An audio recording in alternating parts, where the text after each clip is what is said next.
Hey everyone, welcome back to Switchcraft, and with Nintendo Labo out any day now in titles like Max Curse of the Brotherhood, South Park The Fractured Butthole, Donkey Kong Country Tropical Freeze, Hyrule Warriors, Mega Man Legacy Collection, and Dark Souls, all set out to come out within the next 45 days, I figured I would create this video going through my video game backlog in the hopes that it'll serve two purposes. We'll get to talk about some cool games that you won't believe I still haven't gotten around to beating, and it'll also be a way to hold myself accountable and make sure I don't just end up dumping another 75 to 100 hours into Breath of the Wild looking for Korok seeds.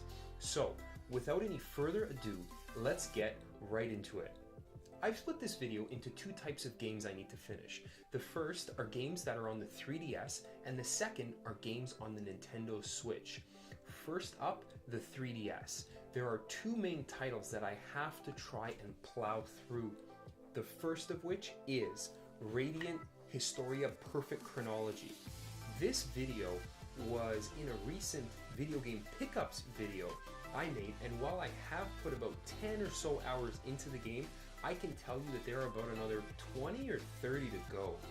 This game is one that I put down not because I didn't like it, instead because there's another game on the Switch that I've really begun to sink my teeth into, but I'll save that for later. Radiant Historia, as I mentioned in that previous video I made, is a game that is similar to a lot of RPGs on the 3DS, with satisfying character progression, satisfying leveling, graphics that basically do the best they can on the hardware, and a story that is easy to get wrapped up in.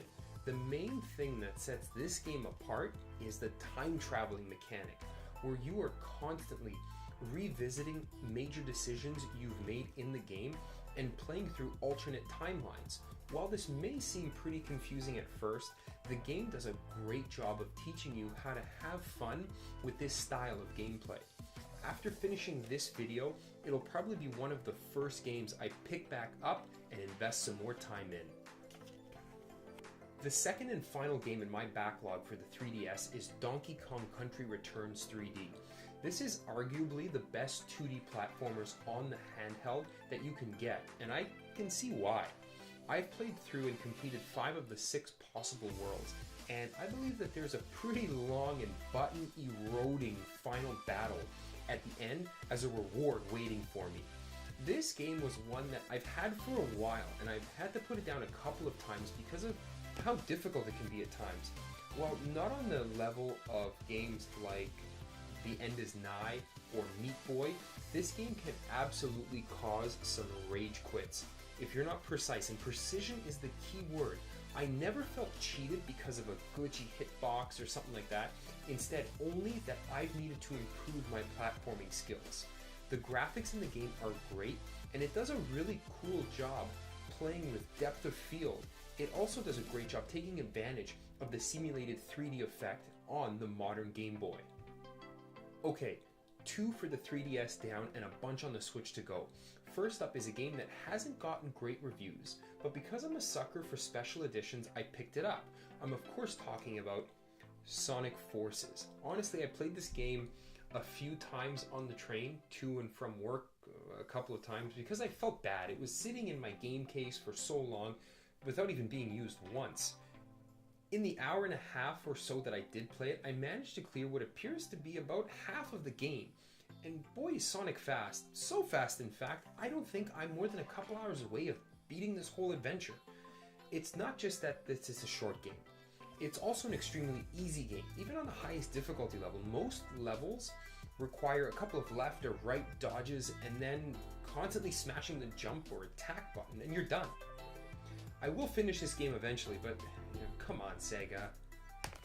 The next game for my Nintendo Switch in my video game backlog is Dragon Quest Builders. I must say that my first impressions of this game were good, with it appearing to have the satisfaction of Minecraft with a bigger emphasis on combat. I quickly discovered though that the game could be made a lot better with a couple of simple fixes that really felt like they set me back. The first of which is that you fall into any body of water, you're dead.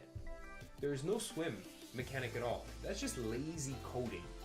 The second game feature that bugs me is that The game is divided into these 4 worlds, and you navigate through them one at a time on like a 2D picture of a map. That's not a big deal.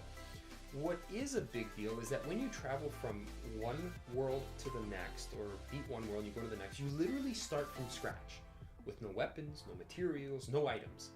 And you have to completely rebuild from scratch any town or city you've started. I really felt like I wasted a lot of time leveling ground and making my first world perfect, only to find it was essentially for nothing.